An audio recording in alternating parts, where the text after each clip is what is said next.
First Thessalonica kanina, narinig natin yung trumpeta, no?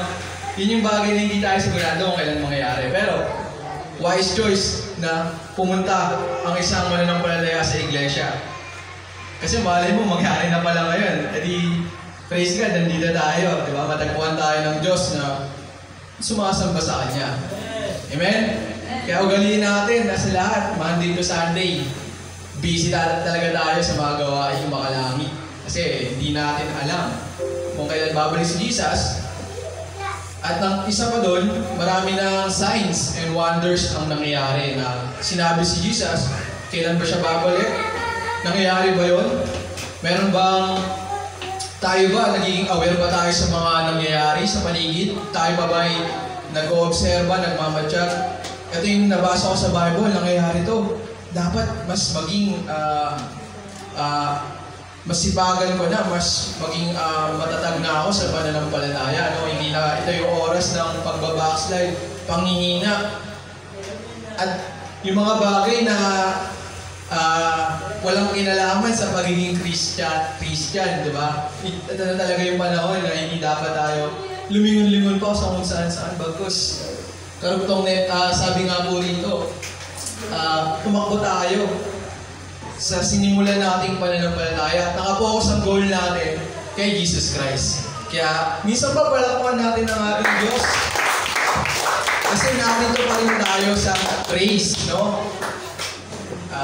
Kahit na anong sitwasyon natin, nandito tayo ngayon, yun yung mahalaga. At pinagpala pa ng mga salita niya kanina at pagpapalain pa rin ng mga salita niya ngayon.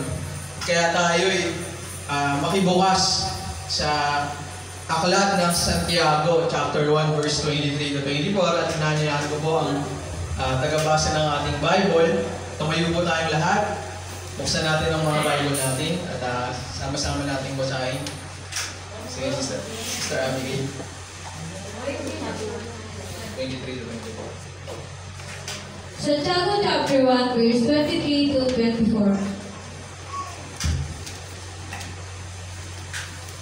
Sapagkat ang nakikinig ng salita ng Diyos, ang salita ngunit hindi sumusunod, dito ay katulad ng isang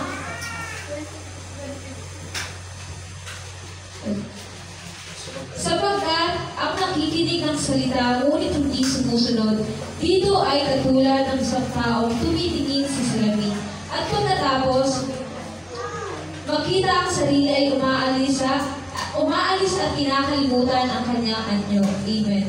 Sumandali tayong manalangin. Amang Diyos na dakila sa lahat ng samba, maraming salamat sa mga salita mo na aming makapag-aralan, makapakinggan. Siya magtutuwid sa amin, kung kami maging mapagkumbaba sa harap mo, makita namin ang aming mga kamalian. At kami, Panginoon, ay tumanggap muli ng pagpapala ng isa pang pagkakataon kung kami maging isang lingkod mo na tunay at totoo na matyagang tumatakbo sa pananampalataya iyong pinasimulan sa amin lahat. Narito po kami, Panginoon, papakumbabang makikinig sa inyo at humihingi rin ng karunungan kung sa ganun matutunan namin at maintindihan, tumimo, tumanim sa aming puso't isipan yung mga mapapag-aralan po namin ngayon. Kaya gabayan niyo po kami sa tulong at abag ng buwan ng Espiritu, kaming lahat ay sama-samang matuto, sama-sama mag-focus, sama-sama, Panginoon, na ma-overcome yung mga hadlang upang hindi kami matuto sa iyo ngayon. Nawa, Panginoon, mapagtagumpayan namin ang mga gawa ng kaaway, yung mga bagay na walang kinalaman ngayon na mangiistorbo sa aming puso't isipan, Panginoon, nawa alisin niyo ito, mapagtagumpayan namin, Panginoon. Sa pangalan ni Jesus, ito pong aming dalangin. Amen. Praise God.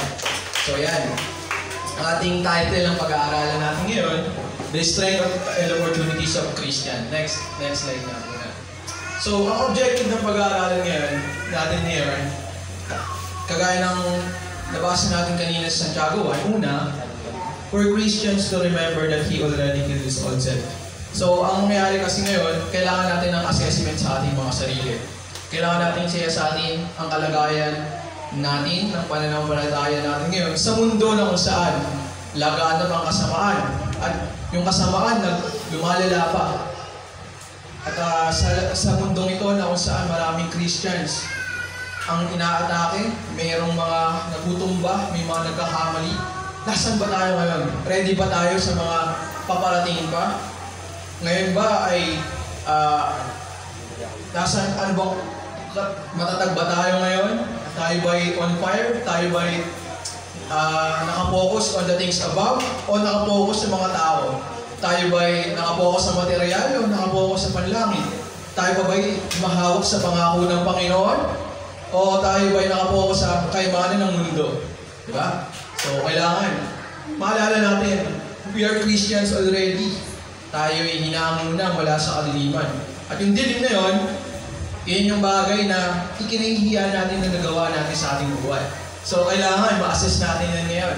Pangalawa, objective na pag-aaralan para maging mas strong tayong Christians. Pangatlo, maging handa tayo sa pagbabalik ng Panginoon. Tama yan, narito tayo ngayon. Ready na tayo. Ito yung paghahanda, nagsasama-sama yung mga mananampalataya. Ano ba yung natutunan natin kanina at matututunan pa natin ngayon? At i-apply natin sa ating mga buhay para pag dumating man ng Panginoon, ready na tayo. At pang-apat, to grow in the midst of chaos. Lumago sa gitna ng kaguluhan, ng kahirapan, ng samot-saring pagsubok sa mga mananampalataya. At sa gitna ng mga maraming mananampalatayang nagbabackside na rin. At sa mga gawa ng kaaway. Panglima, pinaka-importante, to expand the church now. Hindi lang tayo, madadagdagan pa tayo na narito. Amen? Amen. So, balik tayo sa Santiago 1:23-24. Sapagkat ang nakikinig ng salita, ngunit hindi sumusunod dito, ay katulad ng isang taong tumitingin sa salamin at pagkatapos makita ang sarili, ay umalis at kinakalimutan ng kanyang anyo. So, ano ibig sabihin nito? Sa pamagitan po kasi ng mga salita, katulad kanina, nagbasa tayo ng 1 Thessalonians chapter 4. Nagbasa rin tayo sa 2 Corinthians chapter 12. At nakaka-relate tayo. Nakikita natin yung sitwasyon natin, nakikita natin yung sarili natin. Nakikita natin yung mga mali. Pero, matapos na natin ma-realize yun, at tayo'y matigas ang ulo, matigas ang loob, hindi pinalambot yung puso, dadami natin, di tayo nakinig. Or nakinig tayo pero lumabas sa kabilang tenga, or nakinig tayo, naunawaan natin, na-realize natin, pero wala naman tayong ginawang action. Kasunod, paglabas natin ng church. Para pala tayong tumitingin sa salamin, pagkatapos umaalis, nakalimutan na natin yung sarili natin. So, ang tendency niyan is magpapatuloy tayo sa pagkakasala niyan. Na imbis na pagkakataon mo na, mga kapatid, pagkakataon ko na, pagkakataon nyo na matuwid at mag-grow sa pananampalataya, may experience natin yung kaya pang gawin ng Diyos sa buhay natin. May experience natin yung growth na naabot ng mga apostol, ng mga naunang naglilingkod sa Kanya, ng mga unang tagasunod niya. Kaso, yun lang, wala tayong ginawa after nating makinig sa mga salita ng Diyos. So, yan. So, sa patuloy nating pag-aaral, bibigyan natin ng focus yung strength, yung apat na bagay nito. Strength, weaknesses, opportunities, and threats ng isang Kristiyano. Kalakasan ng isang Kristiyano, ano ba yung posibleng kahinaan niya? Or ano ba yung mga oportunidad at ano ba yung mga banta sa kanya? Yung iba siguro familiar sa SWOT analysis na ito sa mga nag-aaral siguro ng business. So, napagtanto ko kasi observe, applicable sa atin ito at makaka-relate tayo rito. Assessment sa ating mga sarili. Sisiyasat ng ating mga sarili. Mahalaga yan kasi kailangan we know ourselves. Kilala natin ang ating sarili. Alam natin kung saan tayo malakas. Alam natin kung saan tayo mahina. Si Pablo may kahinaan siyang sinasabi, nagiging sugulo sa tanas yun. Kailangan natin ma-identify sa ating mga sarili. Meron ano ba yung karamdaman din natin? O ano ba yung bagay sa atin, nagiging spirito ni Satanas, sugo ni Satanas? Doon tayo pinupuntirya ng kaaway. So, syempre, pag nalaman natin yun, God has answers para magtagumpay ka laban doon. Di ba? So, kailangan din natin malaman, ano ba yung mga oportunidad para ako yung lumago? Ano ba yung mga pangyayari na pwede kong gamitin, oportunidad, para ma-glorify ko si God at ako'y lumago at ako'y maging better pa kaysa kahapon, di ba? At syempre, yung mga banta, habang tayo nabubuhay sa daigdig na ito, marami kang threats sa paligid. At inaamin natin, minsan nagpe-fail din tayo, na-knockdown, di ba? So yan, next. Ang SWOT analysis, it is a strategy to know the strengths, weaknesses, threats, and opportunities. Strategiya. So mga Kristiyano, kumikilos, nag-iisip na parang, anong hayop yun? Ahas. Diba? Amen po ba? Yung ahas kasi, we know, smart. The devil is smart.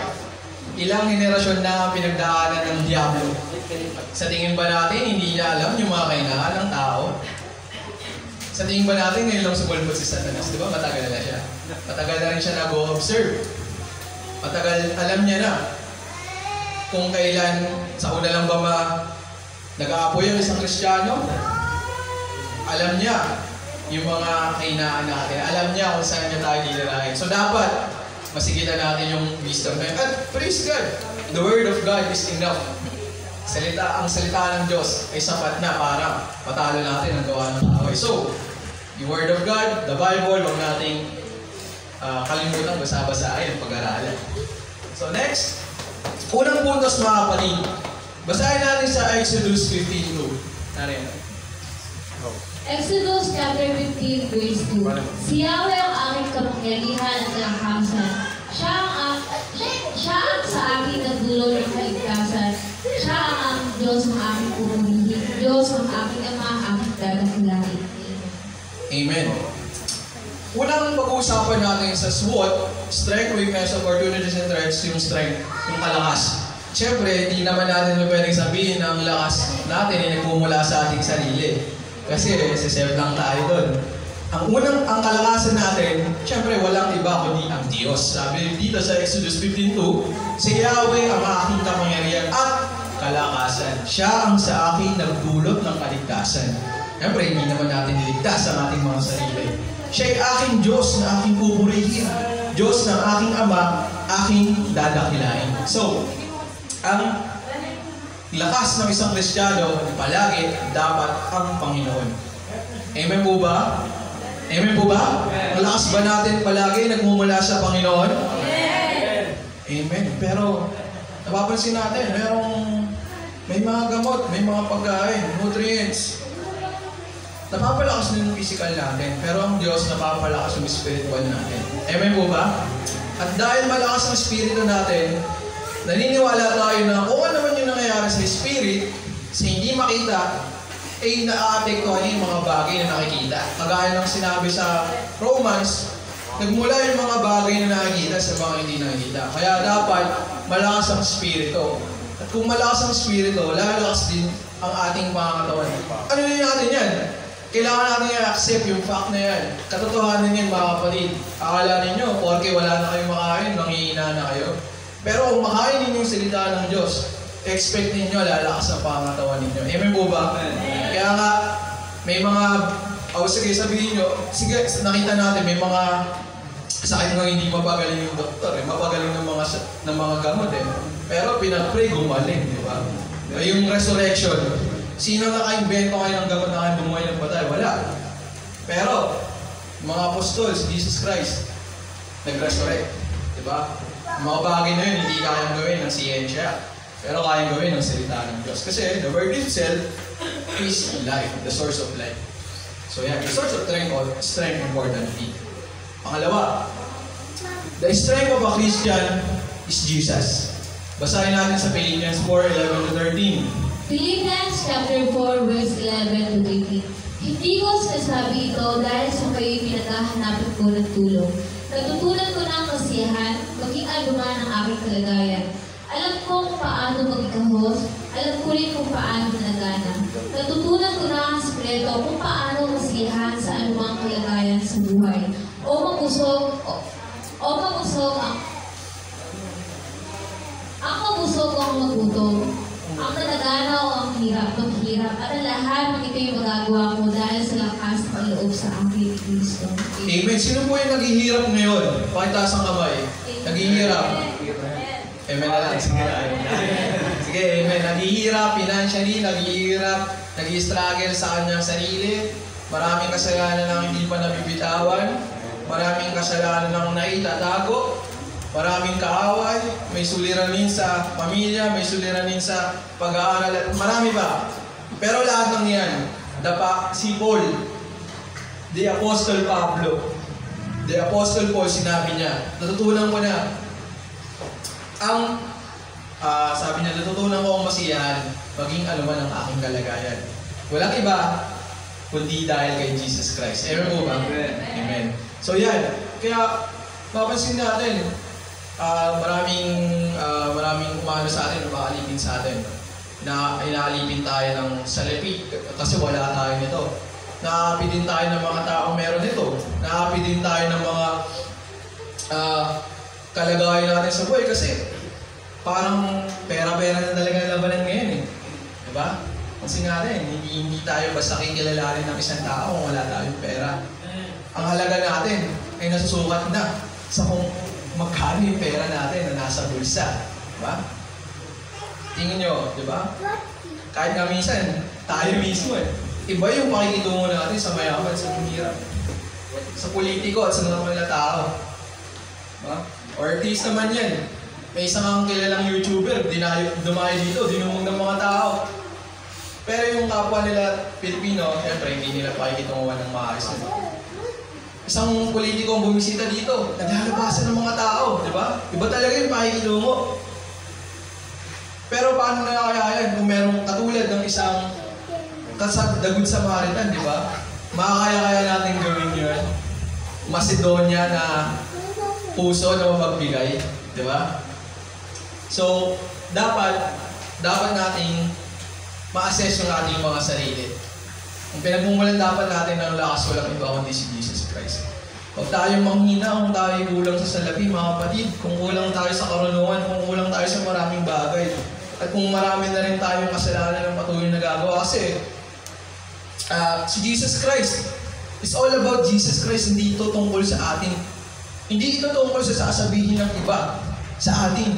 Kasi sa Judgment Day, ang pinakamahalagang salita na maririnig natin ay ang salitang nagmumula sa Diyos. Yung hatol ng Diyos ang importante. Mga kapatid, gising. Hindi mahalaga kung anong kasalanan na gawa mo. Hindi yan yung hatol sa'yo. Ang hatol sa'yo, sumasampalataya ka ba kay Kristo. At yun yung mahalaga, ligtas ka dapat. Amen?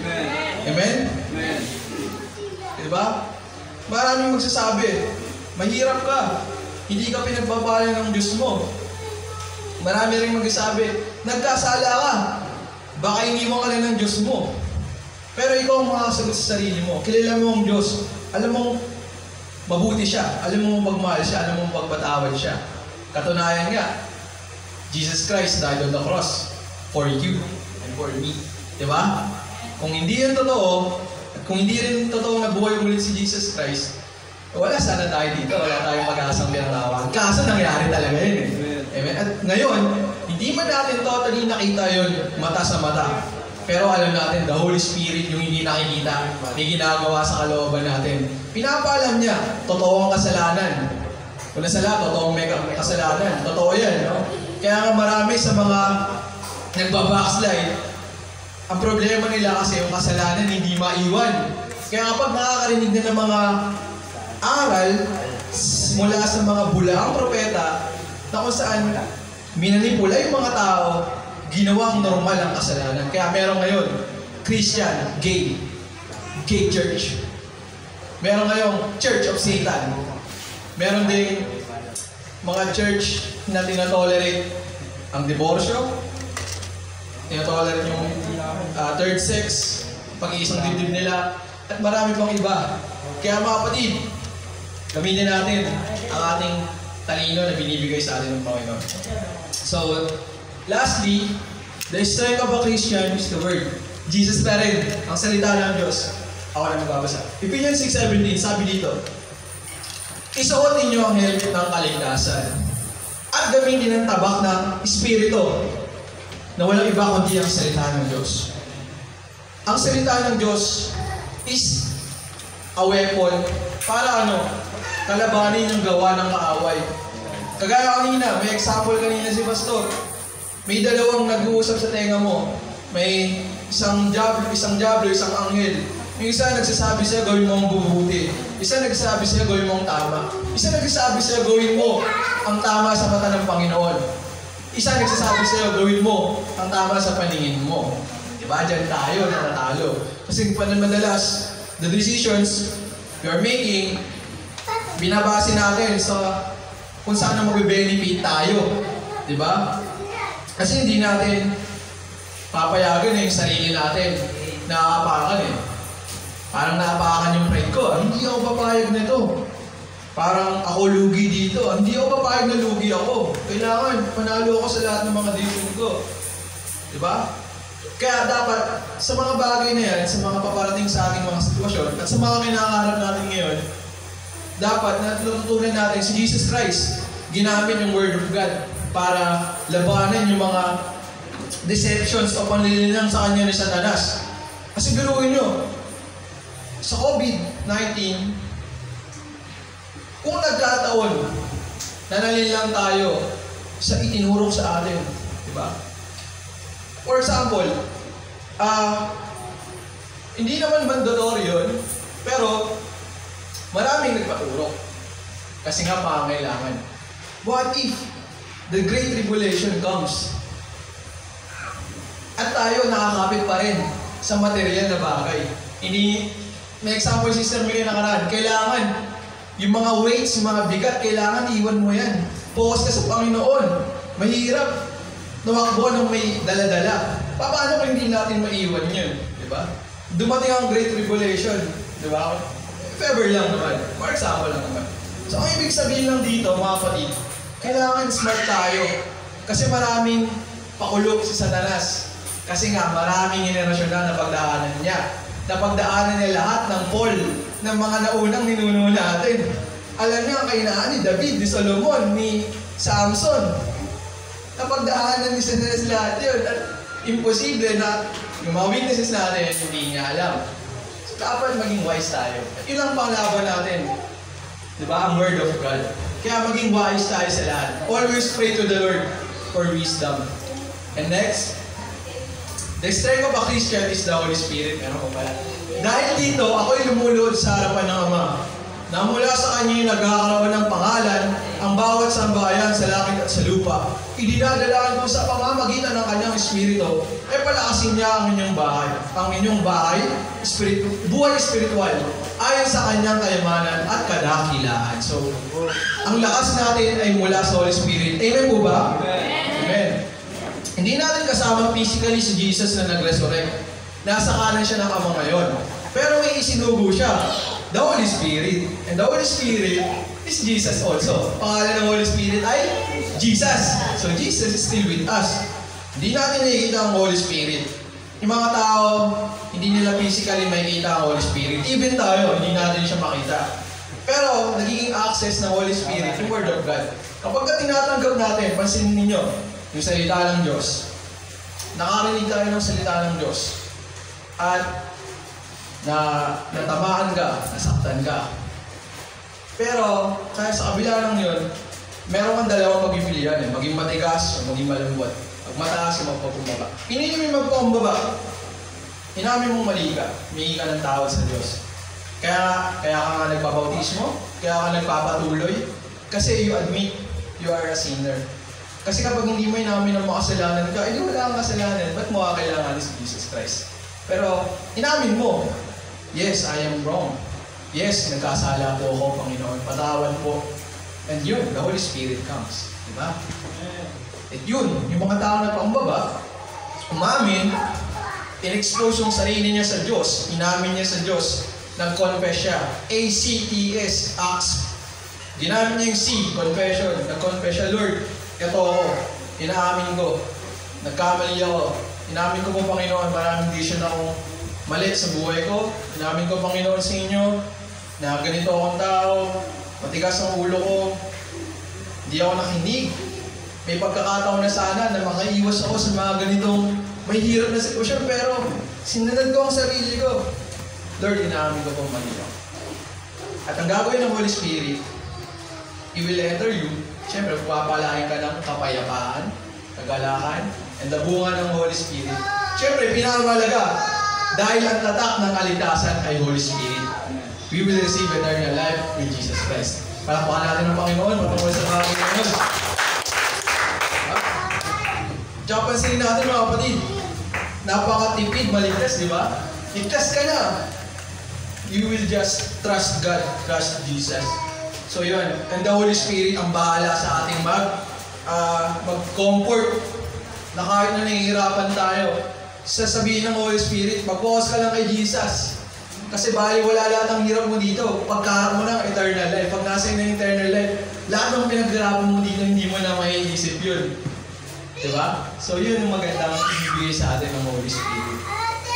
So pangalawa naman, pag-usapan natin the weaknesses of a Christian. The weaknesses of the Christian. Basahin natin sa 1 John 2:15 to 17.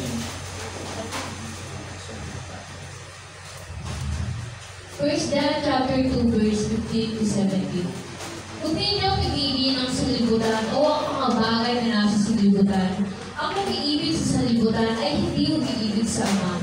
Ang lahat na nasa sanlibutan, ang pagnanasa ng laman, ang pagnanasa ng mga mata, at ang pagmamalaki sa buhay, na ito ay hindi magmumula sa Ama kundi sa sanlibutan. Mawawala ang sanlibutan at ang lahat ng mga bagay na pinagnanasahan ng mga tao, ngunit ang mga sumusunod sa kalooban ng Diyos ay mabubuhay ng takilan. Amen. Ang pinaka-posibleng weaknesses lang naman ng Christian, kasi narito pa siya sa katawang panlupaan. The weakness of a Christian is his old self. Binagawa na ng Panginoon through the Holy Spirit. Kaso, hindi ka pa nakakali sa katawan mo. Yun yung sinabi ni Paul. No? Kaya, merong gusto niyang gumawa ng mabuti pero hindi niya magawa. Kasi narito pa siya sa kanyang makalaman. Kaya, ang tendency, magkakasala pa rin. Pero, sa kabila ng yan, alam natin kung paano magtagumpay laban sa laman. At dapat tayo mamuhay through the Holy Spirit. Next slide nga natin. Ayan, na-discuss natin yun yung mga nakaraang weeks sa pamagitan ng mga ibang preachers na tumayo rito. Ang the lust of the flesh, the lust of the eyes, and the pride of life. The lust of the flesh, kailangan ba palaging sumusunod tayo sa nasa ng ating laman? Teka, gusto kong kumain ng masarap na fried chicken Bibili ako ng fried chicken. Minamoy ako mabango Bibili nga ako ng pabango. At marami pang example patungkol dyan, mga kapatid. Pero, mga kapatid, pag nanasa lang ng laman yan, iba ang nasa ng espiritu laban sa laman. At tandaan natin, hindi nagtutugma yung dalawang ito. But we have the free will para mag-desisyon. Ano bang susundin ko? Yung laman ko o yung Holy Spirit? Diba? Kaya magiging kainaan yan at aminin natin, we fail most of the time. Yung ilan, sometimes, nagpe-fail. Yung malalakas, minsan siguro nag-aamal Pero tandaan natin, yung mismo malalakas nga, nagpe-fail pa rin Yung mga matatagal na mga Christian, nagpe-fail pa rin Paano kaya tayong medyo baguhan? Paano kaya tayong medyo konti pa lang ang kaalaman? Diba? Paano pa kaya tayong yung experience natin sa Christianity? Hindi ba tayo ganoon nakapag-serve sa Lord at sa iba, diba? Paano pa kaya tayong hindi nagbabasa ng Bible araw-araw? Paano pa kaya tayong hindi nagpe-pray araw-araw, bawat sandali? Paano natin matatalo ang lust of the flesh na yan? Kulang tayo sa konsulta sa Diyos. Diba? Kulang tayo sa humbleness para lumapit sa tingin natin mismo yung nakakaalam. Mga kapatid, alam niyo ba, binigyan tayo ng pagkakataong masilip ang hinaharap at umaakto ng tama para maiwasan ng mga possible dangers. Mga kapatid, may mga karunungan yung elders natin. At may karunungan ng Diyos na timeless. Ang Diyos natin, sabihin natin ang Diyos ang pinamatanda kasi naroon na siya simula pa. Meron siyang knowledge na hindi natin masukat. Pero yung knowledge na yun, libre niyang ibinibigay sa Word of God. So, pamagitan ng Word of God. At binigyan tayo ng access through the Bible para basahin natin, para maiwasan natin yung mga bagay na nagdudulot sa atin ng kapahamakan. Tapos tayo, ine-neglect natin, or iti-take for granted natin. Meron tayong mga Bible dyan, tapos di natin binabasa. Kaya tayo nagkakamali, mga kapatid. Minsan yung kadalasan pa kayo, yung mga pagkakamali natin, hindi Diyos ang may gawa niyan. Kapalpakan natin yan, mga kapatid. Binigay sa atin ng Diyos yung access. Ito yung mangyayari kapag... Ito yung consequences kapag di mo ginawa to. Ito naman yung rewards or blessings kapag God ginawa mo to. You have the free will to choose, mga kapatid. Hindi natin kasi pwedeng tanggihan yung free will na meron tayo. At thankfully, si God, nag-provide na siya ng libreng Bible. Marami nang na-print na Bible. At katunayan yan, we have the Bible na nasa shelves. Bakit hindi natin kunin? Bakit hindi natin subukan bumili? Basa-basahin sa bahay. Kasi araw-araw may mga pwede magpahamak sa atin eh. Pwede tayo ma-aksidente, pwede tayong kumaharap ng isang sitwasyon na mahirap. Nakaso, pinauna na pala ng Bible. Di ba? Kaya pag-aralan natin yung mga nangyayari sa paligid natin. Lust of the flesh, mga kapatid.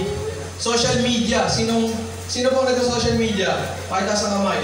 Facebook, Instagram, TikTok, YouTube. Mapapansin natin sa social media ang galaw ng mundo, ng karamihan. Kasi ayon sa statistics, billions ang gumagamit ng social media. So, kung ano yung galaw ng social media, that is the trend. Yun yung uso, yun yung nasa isip nila ngayon, ganun sila mamumuhay. And as a Christian, you should observe. Uy, nangyayari na. Ang bawat isa, nagpapasasana sa lust of the flesh. Di ba? Kaya kahit mali, sinusubukan pa nilang gawin tama, nagsisinungaling eh. Di ba? Kaya maraming bulaang turo, mula sa bulaang propeta. Kombinasyon yun ng Word of God at kasinungalingan, pinag-combine sa bulaang church. Di ba? Siyempre, marami silang matatanga eh. Maraming ayaw sumuko sa lust of the flesh eh. Maraming ayaw aminin ang mali ang kamaklaan. Mali ang sexual immoralities. Diba? Mali ang maging sakim. Kamkaming. Ang yaman na meron ka. Ayaw nilang tanggapin na mali yun. Kaya ang church na nagtotolerate ng gano'n, uy, hindi mali yan. Basta mahalaga nandito ka lang. At sasabihin lang ng mga tagapagturo yung personal nilang opinion, edi maraming pupunta ron. Pero sa tunay na nag-iisip, mga kapatid, sino ang tupa ng Panginoon dito? Bakit sa kamay? Alam niyo ba ang sabi ni Jesus Christ? Ang sabi niya, nakikilala ko ang mga tupa ko. Ulit-ulitin ko, paborito kayo eh. Nakikilala ko ang mga tupa ko. Sila yung mga nakikinig. Kapatid. Ang mga nakikinig ang tupa ng Panginoon. Kaya, nasa inyo na yan. Alam niyo yan sa sarili niyo kung nakikinig kayo. Kung nakikinig ako or kung nakikinig kayo. Sila lang yung tupa ng Panginoon. Yun lang kasi yung nabanggit doon eh. Nakikilala ko. Nakikilala ng Panginoon. Sila yung mga obedient. Mga kapatid. Kaya, sa lust of the flesh na yan, huwag tayong makinig sa nasa ng laman natin. Kung tayo inaatake sa laman, dapat pag-aralan natin huminto, mag-relax, and pray agad immediately. Please mga kapatid, mag-pray tayo kahit sa isip lang, everywhere, pwede tayo mag-pray. Pangalawa, lust of the eyes. Mga material na meron sa ibang tao, pag nanasaan ko magkaroon ng ganoon, yung katayuan ng ibang tao, nanasaan ko maging ganoon din ako. May mga Christians mayaman. Pwede pala. Pwede palang may isang Kristiyanong mayaman at hindi tumitingin sa mahirap niyang kapatid. Pwede palang ganoon. So, marami akong nakikita sa YouTube kasi, wow, may mga nagpe-flex na mga tagapagturo. Meron silang Ferrari. Meron silang BMW. Wow, pwede pala. So, gagayahin ko yun. But, mga kapatid, alam natin ang turo ng Panginoon. Kalimutan ang sarili natin, mga kapatid. Yung nasa ng eyes, it's all a lie, mga kapatid. Sinungaling ang iyong mga mata. Mga kapatid, hindi mo kailangan pagnasa ng kayamanan ng iba kasi ang tunay na kayamanan, eternal life, na nasa iyo na. Amen? Kaya nga sabi, these desires are fooling us and keep our attention away from the uncomparable rewards and blessings of the Lord, which is right in front of us. Mga kapatid, nasa harap na natin. Hawak-hawak na natin yung pinaka-the best na kayamanan.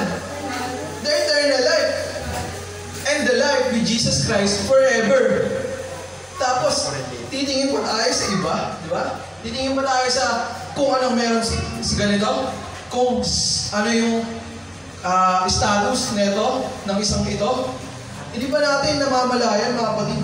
Since nung tinanggap natin si Jesus Christ, tayo na ang pinakamayaman sa lahat kasi pagdating ni Jesus Christ, i-enjoy na natin yung buhay na pangako ng Panginoon. Tapos, ipagpapalit natin sa mga kakarambot na kayamanan ng mundo ito. Di ba? Mga kapatid, sinungaling ang magnanasa ng mata. Huwag tayong susunod dyan, mga kapatid. Huwag tayong susunod dyan, mga kapatid. Last of the eyes na yan, sinungaling ang ating mga mata. Dapat paganahin natin spiritual eyes, mga kapatid. Tumitingin yan sa taas. Tumitingin yan sa langit. Alam ko mayroong something sa langit na ipinapangako ng Diyos. Diyan ako titingin. Hindi ako titingin sa yaman ng mundong to. Hindi ako titingin sa trending na cellphone. Hindi ako titingin sa trending na damit. Hindi ako titingin sa trending na itsura o ayos o forma na sinusubukan ng tao na kunin o gawin o maging ganoon. Hindi ko susubukan yan kasi andun yung buhay ko. Aantayin ko na lang yun. Ibibigay na lang sa akin ng Panginoon yun. Kaya ang labanan ngayon, patyagaan magantay. Kapatid, willing ba tayo magantay sa Lord? Willing ba tayo magantay? Palakpakan natin ng Panginoon kung willing tayo magantay. Kaya, kung lapit naman na mga kapatid, ating days na lang. At pride and fly mga kapatid. Hindi na natin, yung pride na yan, alisin na natin yan. Madali lang maalis yan mga kapatid. Makinig lang tayo palagi sa Word of God. Mag-pray, walang sawang mag-pray. Yung pride na yan, na-answer sa ating katawan. Maalis. Napaka-answer niyan eh. Yung pride na yan, ilang beses na sana tayo lumago eh. Baka nga, ma-receive pa natin yung mga powers of the Holy Spirit. Kaso nadlangan lang ng pride, di ba? Maaari na sana tayo maka-experience ng kakaibang karanasan sa kapangyarihan ng Diyos. Kaso nadlangan ba tayo ng pride natin, di ba? Diba? Mamaster na nga natin yung mamamaster na sana natin yung mga bunga ng Holy Spirit. Love, joy, peace, kindness, goodness, self-control. Kaso yung pride, umaadlang na naman.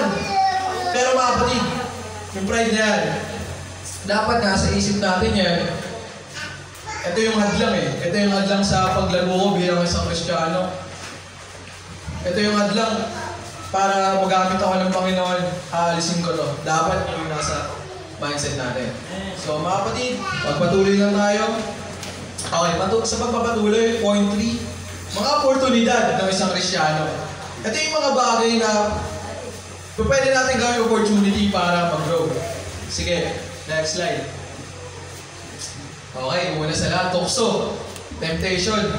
Tukso, oportunidad para mag-grow. Sige, basahin natin.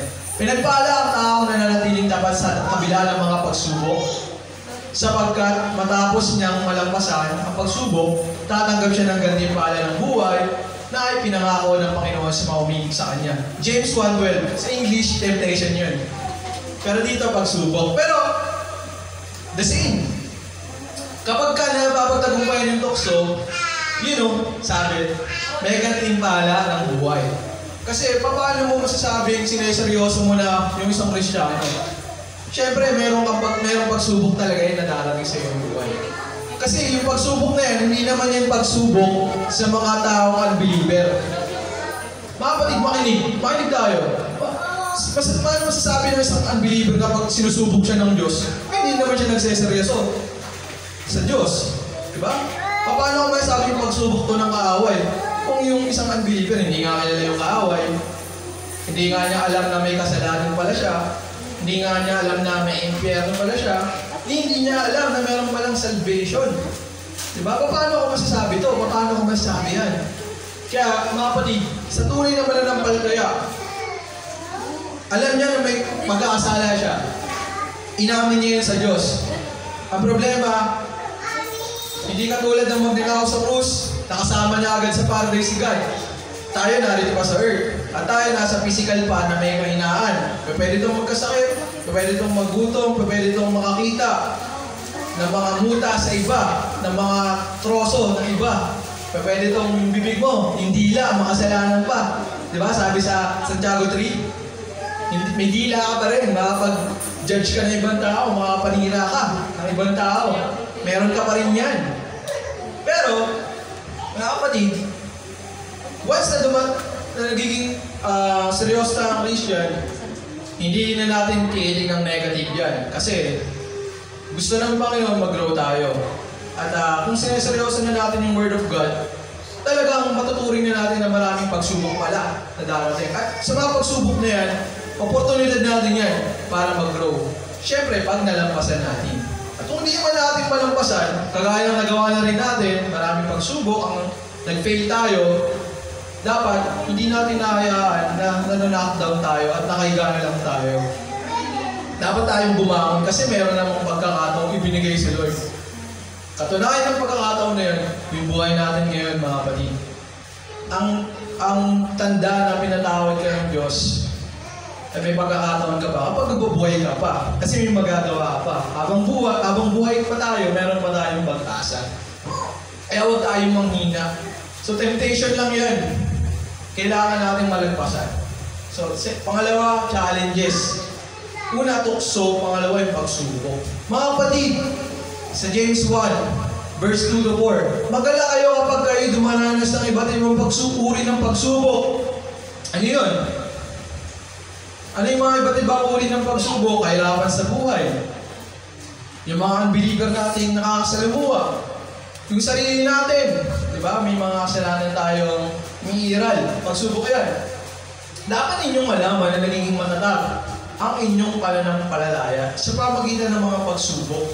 So, doon pala, no? Nasubok tayo, nakinig tayo sa Lord, sinunod natin yung payo ng Panginoon, gumamit siya ng mga pastor, nagkonsulta tayo sa kanila, nagkonsulta tayo sa Word of God, nagbasa tayo ng Bible, nagpray tayo kay Lord. So, kompleto na. Hindi tayo nagsarili. No? Hindi tayo umasa sa sarili nating karunungan. So, pagtapos natin gawin mo ngayon, yun, nagiging matatag ang ating pananampalataya sa pamagitan ng mga pagsubok at dapat kayo magpakatatag hanggang wakas upang kayo'y maging ganap at walang pagkukulang. Walang pagkukulang. So, kulang. So, pagsubok mga kapatid, oportunidad pala para mag-grow tayo as a Christian. Maging matatag. Yung kasi nilangan maging matatag. Kasi kapag hindi matatag, marupok. At kapag marupok, madaling matinag. So, ang kaaway, ang daming pakalunin. At marami, nakakalungkot, evidence mismo within our church, meron mga nag-fail na maging matatag. Kasi kung matatag, sana sila, kagaya ng sabi sa Bible, kasama pa rin natin sila ngayon. Kung atin sila, kasama sana natin yan. Hindi, kasi yung isang Kristiyano, hindi niya hayaan yung mga suliran niya sa buhay, magpawala sa kanya sa pananampalataya. Bagkus, gagamitin niya para mag-grow. Diba? Tsaka yung mga pagsubok na yan, ano problema sa mga pagsubok na yan? Kung hihingi ka naman sa Lord ng tawad, hihingi ka sa Kanya ng pusong mapagpatawad, di ba? O may maging issues man sa mga kapatiran, bakit ang problema? Nagpapatawaran naman, di ba? Kumakalimot naman ang kasalanan. Yun yung turo sa atin ng Lord, di ba? Nag-hold ba tayo ng grudge, ng galit sa kapwa? Turo ba ni Lord yun? Turo yun ng flesh natin kasi ayaw natin matapakan yung pride natin. Kasi gusto natin tayo nakakalamang sa iba. Pero the Lord our God, the Lord our Father, yung magulang natin ng Diyos, ang turo sa atin, magpatawaran. Kaya walang problema. Makapag-stay ka sa church as long as you want. Yung mga kapatid mo, papatawarin ka. At syempre ikaw, magpapatawad ka rin. So okay na. Maghihirap ba? Mga kapatid, magbibigayan naman yung mga magkakapatiran na yan eh. Hindi pa pwede, kukonsensyahin ka ng Holy Spirit, hindi ka magiging madamot, hindi ka papabayaan ni Lord na maging sain ka. Mahal ka ni Lord eh. Kaya the opportunities are everywhere. Just look. Talagang tumingin-tingin lang tayo, opportunity din para mag-grow, di ba? At marami pang iba, kaya stay alert mga kapatid sa mga challenges na yan. Pangatlo, the commandments of God. Opportunity talaga yun mga kapatid kasi sabi sa Deuteronomy 5:33, mamuhay kayo ayon sa kanyang mga utos. Sa ganoon, sasagana kayo at haba ang buhay ninyo sa lupaing sasakupin ninyo. Pangako ni Lord yan, di ba? Sa mga Israelites. Pero pangako din sa atin na kapag susunod tayo kay Lord, may mga rewards and blessings. Di ba? Commandments of God, opportunity yan. Kapag kami utos, asa natin kay Lord, merong rewards na siya ang magbibigay sa langit. At dahil generous ang God, bibigyan niya rin tayo dito kahit nga nandito tayo, papabalaan pa rin tayo ng Panginoon. Kagaya kanina, pag-pray natin sa ating mga sarili na magkaroon tayo ng pusong katulad ng taga-Macedonia na pagbigay. Dapat sa offering, sa pagbibigay, sa kahit anong klase na kung saan binabawasan natin kung anong meron tayo, binibigay natin sa iba. Dapat sinisikap natin, practicein yung mga bagay na gano'n. Kasi sa pamagitan ng mga yan,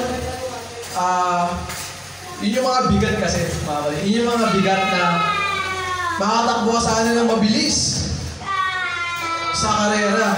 Ayun yung mga bigat na kailangan mong alisin sa ating mga sarili. Isa pa, magpapatawad ka na kapatid, may galit ka pa ba? Bigat yan, kailangan mong i-let go, di ba? Kailangan mo rin i-let go yung mga malimong nakasanayan, mga kapatid. Sinasagasaan ng Word of God yung mga malimong nakasanayan. Ikaw ba? Gagamitin mo ba yung free will mo para iwan yung mga yan? Kasi hindi ba pwedeng mag-combine yung Word of God na nagsasabing, huwag mong gawin yan, at yung flesh mo na nagsasabing, gawin mo pa rin yan kasi yung ano eh. Diba? Huwag kang pumayag, mga kapatid. Look at Jesus, siya yung goal mo, mga kapatid. Si Jesus Christ ang goal mo. Hindi mo goal na magpasikat sa mga tao. Hindi mo goal yung maging popular. Popular Christians. Porque may mga Christians sa social media. Goal mo ba yun? Hindi yun yung goal mo, mga kapatid. May mga mayamang Kristiyano. Yun ba yung goal mo? Hindi yun yung goal mo, mga kapatid. Si Jesus Christ ang goal mo. At sabi kanina, sa 1 Thessalonians 4, yung unang bahagi nun, ang title, ang buhay na nakakalugod sa Diyos. So, dapat ang goal mo, yung ngiti na Jesucristo, yung humingiti siya sa'yo. Na kung tumatakbo ka, titignan mo yung mukha ni Jesus kung nakangiti ba siya sa'yo. O nakasimango dahil sa makatigasan ng yung ulo, di ba? So, hindi mo goal na magpasikat sa ibang tao. Mga kapatid, hindi yun yung goal mo. Hindi mo goal na maging nakakaangat sa buhay. Ang goal mo talaga mapangiti si Kristo. Diba? So yun. Commandments of God.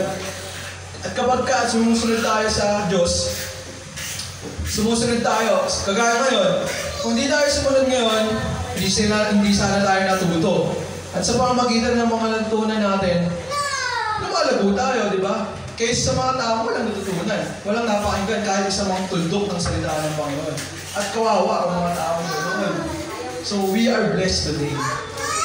So panguli, ang mga banta, ang mga kapatid.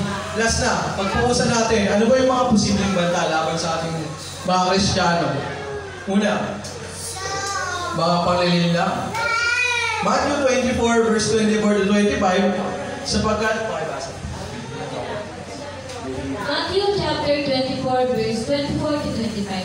Sapagkat may lilitaw na mga buwan ng Kristo at ang mga buwan ng propeta. Magpapakita sila ng mga kamangha-mangha at mga kababalagang upang iligaw, kung maaari, maging ang mga hinirang ng Diyos sa daan ninyo. Pinagpauna ko nang sabihin ito sa inyo. Nandiyan pa ba kayo mga kapatid? Nakalabasin natin. May mga lilitaw daw ng mga hawad ng Kristo. Katunayan yan, may nahuli na. Amen? Praise God, nahuli na. At huwag niyang sasabihin na ginagaya niya lang si Kristo kasi nahuli din. Mga kapatid, may kaso siya. May kaso siya.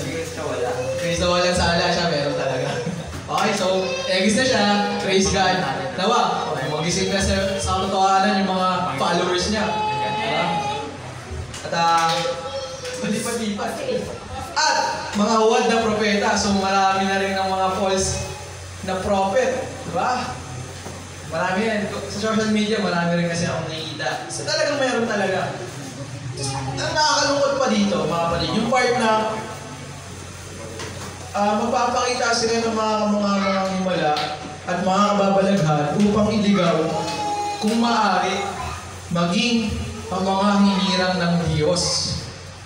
So, possible na maloko ang mga hinirang ng Diyos. Kasi, siguro, siya yung hinirang ng Diyos kaso nagpabaya sa pag-aaral.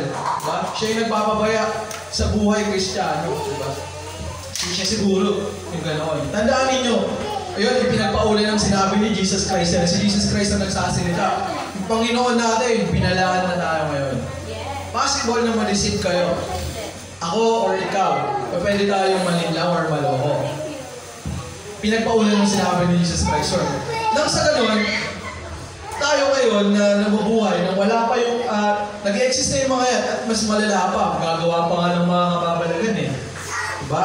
Paano na kaya kung sila mismo mag-resurrect na ng patay, di ba? Paano kaya kung makagawa nila yung mga himala na yun?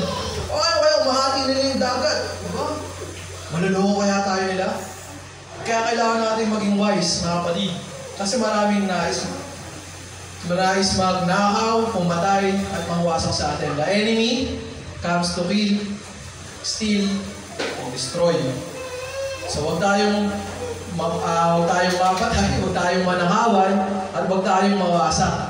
Kasi meron na sana tayong eternal life. Kaso, kung magpapabaya tayo, at magkaroon tayo ng pag-iisip na di bala na yung kaligtasan, mahalaga yung trabaho ko, di bala na yung kaligtasan, di bala na yan, mahalaga ako panalo, diba? Mahalaga masaya ako. Ganun, sana huwag tayong hantong sa ganoon. Ibali na yan, church na yan. Mahalaga. Inaantok pa kasi ako. Baka yung church, gusto ko matulog. Mas mahalaga sa akin, masarap matulog ko. Sana tayo ngayon, mga kapatid. Ibali ng offering na yan. Marami akong gustong bilhin eh. Marami akong naka-add to cart. Ibali na yung offering sa Panginoon. Ibali na yung, ano na yan. Marami akong gustong bilhin para sa sarili ko. Diba? Bali na yung mga, ano na yan, church gatherings na yan, di bali lang mga gawain sa Panginoon na yan. Meron akong naka-schedule eh. Sa trabaho, appointment. Meron akong naka-schedule na gala eh. Naka-schedule akong date. Naka-schedule akong ayuda eh. Diba? Antong ba tayo sa ganun, mga kapatid? Basta mag-fail tayo doon, binubuksan lang natin yung sarili natin sa possibility na isa tayo sa madidisip. Kapatid, huwag tayo magpabaya. Next, possible banta sa mga Kristiyano.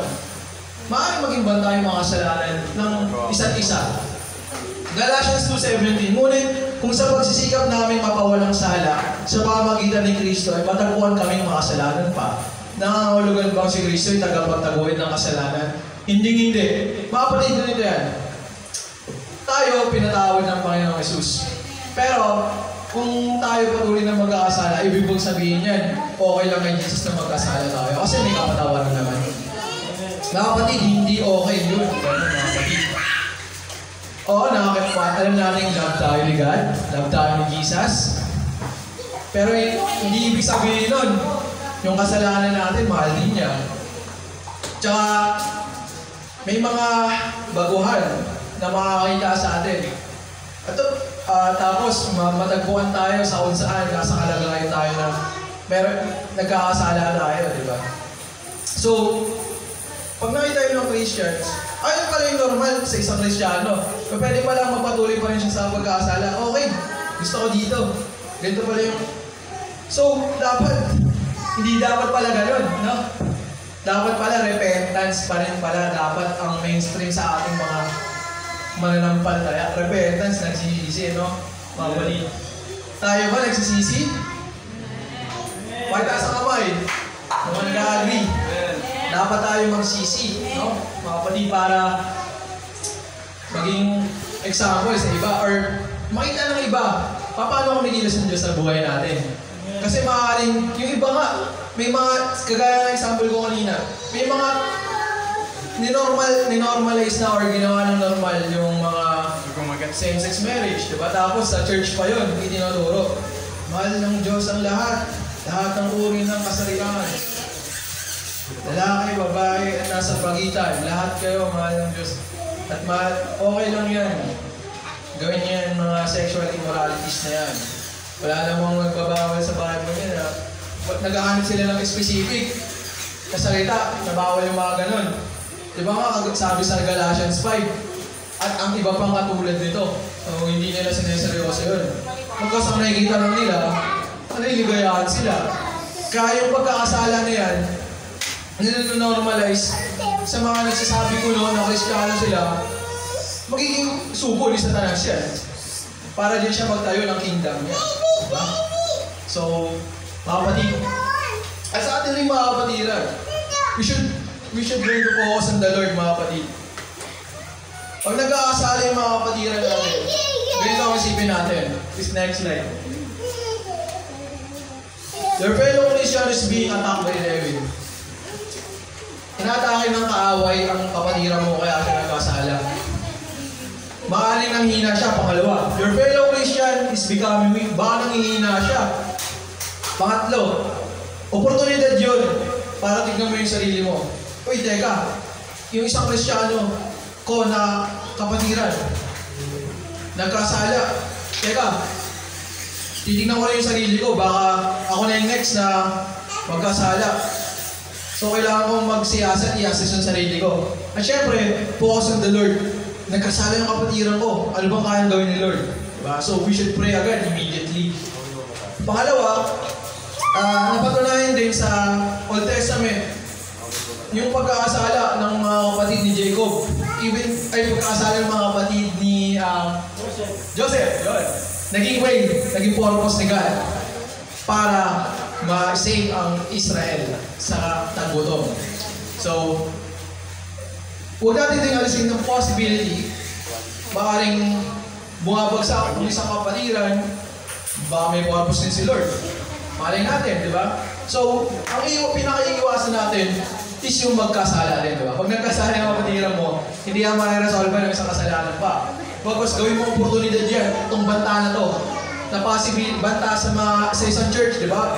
On fire na. Halimbawa, isang church, eto na, palago na ng palago. May isang, syempre hindi unexpected. Dahil expected na nga eh. May nagkasala. So, dapat may sistema tayo na naka-ready na. Para hindi tayo nabibigla. Para hindi rin tayo magkasala. So, dapat gawin natin yung oportunidad para makita pa kung anong kayang gawin ni Lord. Kung ano pang glory ni God na ma-experience natin. Pero syempre, ang pagkakasala, hindi dapat ginagawang normal yan. So, yun. Kaya prayer is the key. So, ilan lang sa mga examples lang yan na pwede natin gawin. Para hindi agad tayo matisod. Kung may nagkasala man, even our leaders, we should stop. Huwag mo tayong basta-basta magpapadala sa emosyon natin yung mga laman. Tingnan muna natin si Lord agad. Diba? Maging alerto kasi dyan tayo nakakatake din minsan eh. So dapat ganun tayo, diba? So yun. Next. Yan. Self-pride. Isa pa sa mga bantayan. Dahil nga nabubuhay pa tayo sa katawang to, at may mga nakasanayan tayo bago tayo tawagin ng Panginoon, baka may maganda tayong buhay o may pinangahawakan tayo. At minsan, umaacting yung mga yan, gumagana yung mga napapanghawakan mo noon, parang hindi mo pa siya nalilet go talaga ng tuluyan. Dumating ka sa pagsubok, napairon mo tuloy yung self-pride. Kaya, due to the knowledge and wisdom we have, we might become boastful. Ang isang Kristiyano, lumalago ang karunungan. Hindi may iwasan yan. Pero, pag hindi tayo nagbantay, magiging subo ng kaaway ng kayabangan yan. magiging mayabang tayo, o marami tayong alam, di ba? Maraming nakikipagdebate, puro away na lang yung nais kasi matalino sila eh. Gusto nilang subukan yung talino nila sa iba. So may tamang paggamit ng karunungan at may mali rin. Pangalawa, due to continuous sinning and forgiveness of God, we might normalize sinning kagaya yan.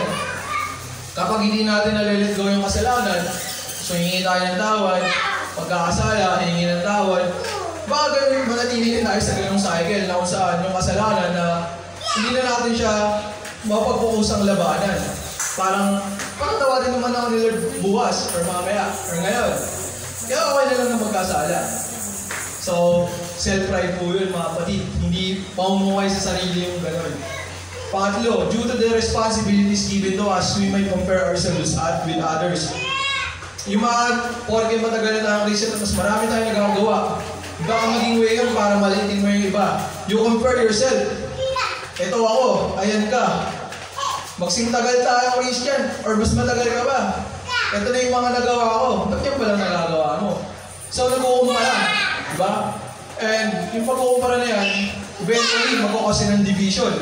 Kung hindi mo maagapan ng tama. Kung hindi mo maagapan. So, you should stop that. We should stop that. We should, kagaya ng kanina, mag-focus tayo sa sarili natin trabaho. Focus tayo sa sarili ng trabaho. Kagaya ng example kanina sa 1 Thessalonians, nandun na tayo or sa 2 Corinthians. Sa dalawang yun, sabi doon, ano ba yun? Yung eksakto, yung trabaho mo, yun yung pagpupusan mo. So, yung iba, pagpupusan mo ba yung iba? Ano ba yung example yung pastor na? Di ba yung baso na may tubig? Kung nagpo-focus ka doon sa baso na yun, hindi talaga yun matatapon. At syempre, magagawa mo yung pinapagawa sa'yo. So, ganun mag-focus. Focus lang tayo sa gawin sa akin natin. Kasi yung pag nag-compare na tayo, self-pride na yan. Kagaya rin nung isang Pariseo, sinasabi niya, nanalangin siya. Salamat sa Panginoon dahil hindi ako tulad ng nangangalekta ng buwis na yan.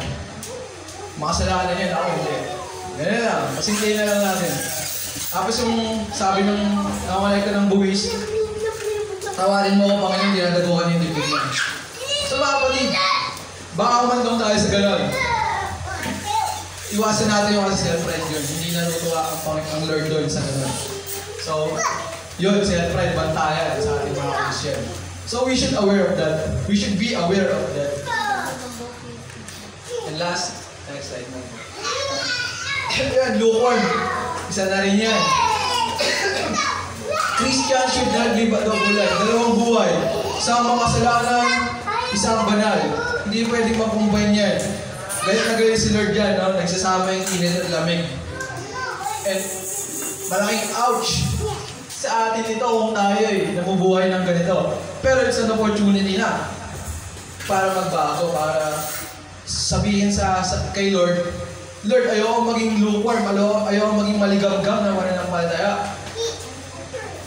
Ayoko isusuka mo ko, Lord. Ayoko na maging Matthew 7:21 ba yun? Ayoko nang makarinig ng lumayas ka, hindi kita kilala. Ayoko mapakinggan yung Lord. Magpe-pray ka ngayon. At syempre, yung double life na isa sa buhay mo. Kasi may mga na-witness ako through social media, may napanood ako. May isang sikat na popular na evangelist. Yung pala, meron pala siyang itinatago. Meron pala siyang mga karelasyon. Ang dami. Dami mga babae nag-confess after niya mamatay. So marami naglabas ng mga testimony. Sinasabi pa niya, kung ibubunyag mo ako, maraming milyong-milyong kaluluwa ang mapupunta sa mga pahamak dahil ibubunyag mo ako. So mga kapatid, ang napaka-popular na evangelist, matalino. Kung ano yung tanong mo, masasagot niya. At ang ginibot-libot siya sa buong mundo. Pero yung pala, may tinatago pala siyang sin na napakalala. Na hindi niya i-confess, hindi siya namuhay sa liwanag. Hindi siya nabubuhay na ina-expose ang sarili niya. Kasi yung mga nag-expose sa sarili, yun yung mga umaamin ng kasalanan eh. At yun yung mga tumatalikod na rin doon sa kasalanan. Pero, nagtago, di ba? So mga kapatid, we should be aware. Mga kasalanang hindi man nakikita ng iba. Nakikita ni Lord, syempre, walang sa omniscient God na meron tayo. At once na ma-realize natin we have omniscient God, alam ang lahat ng bagay na nakikita tayo, kahit na patago pa tayo, dapat, siyempre mag-build up yung takot sa atin. At huwag na nating gawin yung pagkakasala na ito. Ganun po ba? Amen? Amen. Thank you, Lord. Thank you, Lord. Purihin ng Panginoon sa pag-agree ninyo. At agree din ako dun. We should pray. No? Mag-pray tayo. Lahat ng kasalanan na hindi na ibubunyag, mabubunyag pa rin yan eh. So we should pray sa isa't isa talaga na tuluyan natin may suko kay Lord everything. Pag-pray natin sa isa't isa. Kailangan natin yan. Pero sa kabila ng lahat, mga kapatid, ito na yung huli, the conclusion.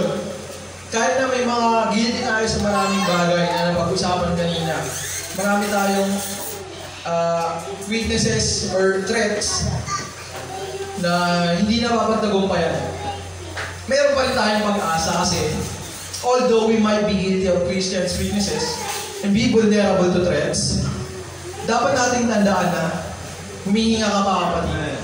Humihinga ka. Hey, wait. Please. Thank you. Yes. Humihinga ka mga kapatid. Nagkasala ka, naghihirap ka, humihinga ka pa rin.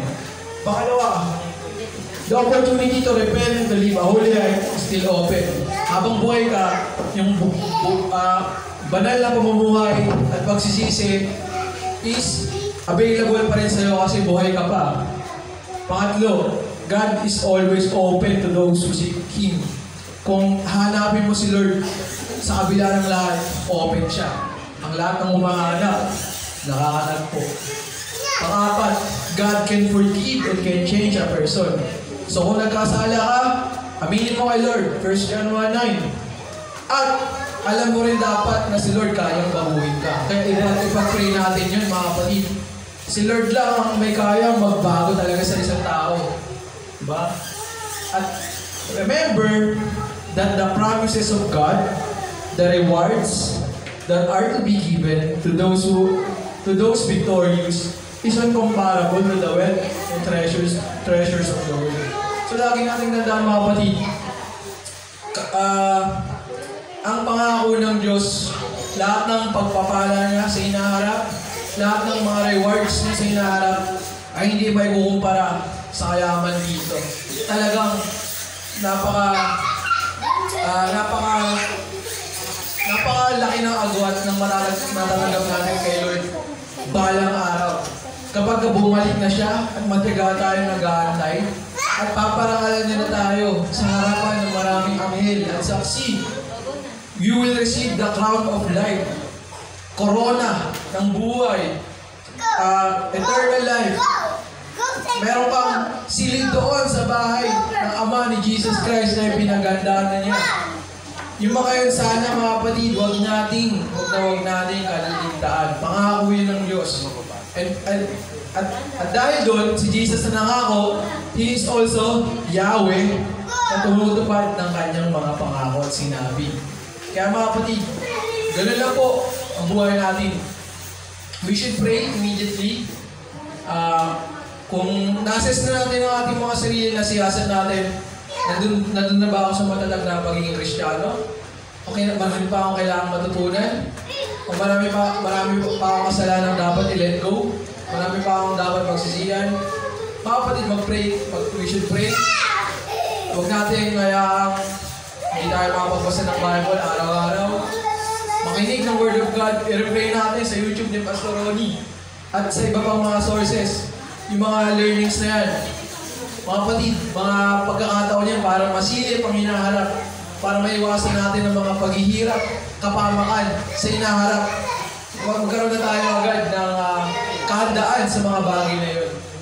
At yun yung mga karunungan ng mga nakakatanda, ng mga may karunungan na binibigay ni Lord.